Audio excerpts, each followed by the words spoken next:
What the hell? What the Hali?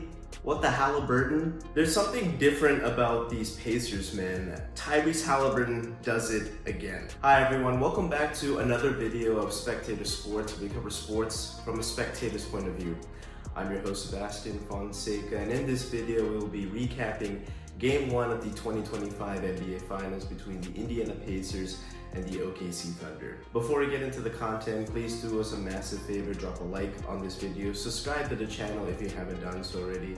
If you want to get more videos of Spectator Sports, we got that for you here on YouTube and our various playlists. In fact, we just uploaded an NBA Finals preview video. Please go check that out. I worked really hard on that during this entire week. And if you want to enjoy clips from Spectator Sports, we got that for you on TikTok. And if you want to enjoy Spectator Sports from an audio perspective, we got that for you too. I'll link everything in the description, the Spotify, the TikTok, and the YouTube channel.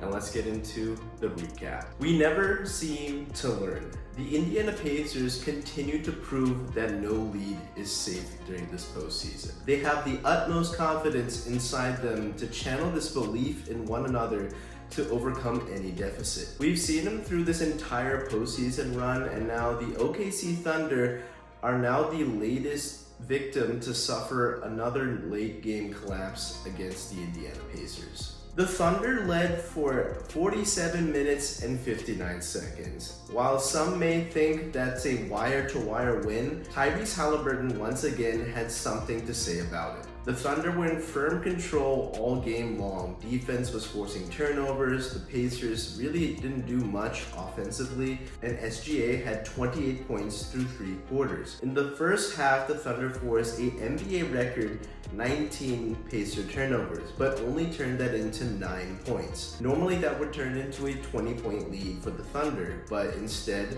it was just a dozen heading into the break. The Thunder never seemed to put the Pacers away, as they seemed to hang around in that 9 to 12 point range before he got up to 15 points with under 9 minutes left in the fourth quarter. However, this is when the Pacers smelled blood in the water. The Pacers' two-man game between Andrew Nembhard and Miles Turner went to work. They started to hit their shots. Nembhard converts an and one. Obi Toppin hits 2 3-pointers.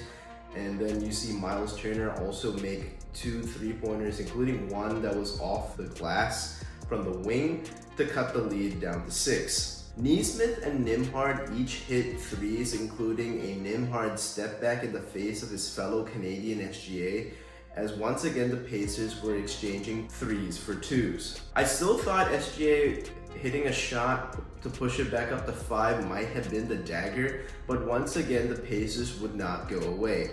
They still got points off of a Nembhard airball thanks to Siakam putting it back into the hoop. And the Pacers got a stop on the next possession with Shea hitting a little bit too long on the back iron, as Siakam once again claims the rebound and Carlisle elects to not call a timeout and allow OKC to set their defense. Eventually the ball finds its way to Tyrese Haliburton, who hits a jump shot over Cason Wallace just inside the 3-point line. You do not want the ball in the hands of 2025 Tyrese Haliburton, as he's gone 5 for 5 in go-ahead or game-tying situations this postseason. With this shot, this is now the 5th time the Pacers have come back from at least 15 points down during the postseason.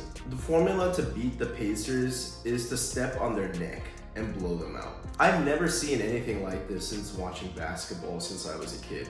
A team that never gives up and is always lurking behind their opponent, waiting to humiliate them and snatch their heart and momentum in a given playoff series. I just think the Thunder got tight in the fourth quarter. They were uncharacteristically sloppy, including a lane violation on a Siakam missed free throw, which he later converted into a make. In the fourth quarter, it seemed that no one outside of SGA got a chance to get going offensively. Even the MVP's offense dried up as he missed his last 2 shots in the final minute. And on that final possession against Haliburton, they seemed very frazzled, disjointed, and Cason Wallace is a solid defender, don't get me wrong, but unfortunately he's just too small to guard a guy like Tyrese Haliburton right there at that moment. If there was only a way to get Lou Dort on that matchup, but again, they were scrambling, trying to get set up, and again, really good move by Rick Carlisle not to call timeout and to take advantage of OKC's defense not being set up. Overall thoughts on this game: the Thunder, like other teams, didn't put the Pacers away. Indiana settled down in the second half and shot 48% with all those first half giveaways. Their three-point shooting kept them alive in the first half, keeping them within striking distance as they made 18 three-pointers to OKC's 11 in Game 1. They got a well-rounded scoring night from each starter as each of them scored in double figures, but a big boost off the bench with Obi Toppin scoring 17 points, including 5 three-pointers. Like I said earlier, the comeback started between Nembhard and Turner making shots, and then Haliburton hitting his 5th game-winning shot of this postseason. Pascal Siakam's impact down the stretch was massive. He had a huge block on SGA to keep it a one-possession game. His rebounding was huge. Like I said, he got that putback off the Nembhard miss to cut it just to 1 point, and later secured the Shea miss off back iron to set up the game-winning shot from Tyrese Haliburton. Shea did score 38 points, but it was on inefficient shooting. He took 30 shots to get those 38 points. And I do commend him. He was really good at getting to the rim and even shot really well from outside, going 3 for 6 from deep. But surprisingly, he had a low efficiency mid-range, going just 6 for 15. And the Thunder's supporting cast just didn't do much at all to help SGA. I commend the efforts of Lou Dort and Alex Caruso, as you don't really see Lou Dort going for more than maybe 12 points a game, but in this game he scored 17, shooting a bunch of three-pointers. Alex Caruso showed great effort getting to the rim and also just filling the stat sheet with making an impact in various points of the game. But we also unfortunately saw a bad game from Jalen Williams, where he shot just 6 out of 19, and Chet Holmgren had no impact on this game. For somebody who's 7'1", he was invisible. He went 2 for 9, had no presence on the glass, and no block shots. And OKC got up 16 extra shots than Indiana, but still lost due to shooting under 40% as a team. Now for Game 2, I do expect the Thunder to come back with a fiery effort, but the Pacers have always proven to be very hungry in these Game 2s. They're not just happy with the 1-1 split. We've seen that against the Cavaliers, we've seen it against the New York Knicks. Both times on the road, they snatched both games away from Indiana. This whole postseason, they have been road warriors. They've gone 7-2 in the postseason, but I do expect SGA to come out pissed, because there was an interaction I heard with,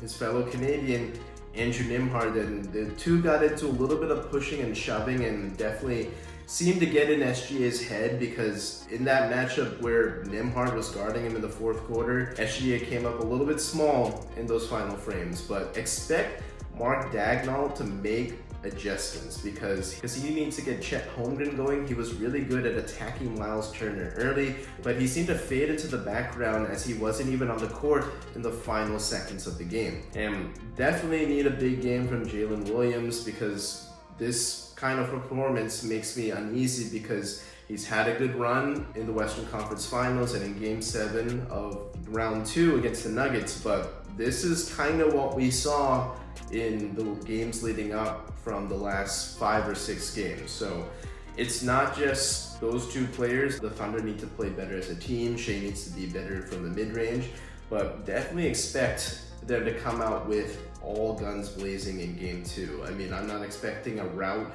but I do expect the Thunder to respond and take this punch on the chin. They have a couple of days to stew over it, and I expect big performances from not just the big three, but the Thunder as a whole. Let me know your thoughts in the comments on this game and how it impacts the rest of the series.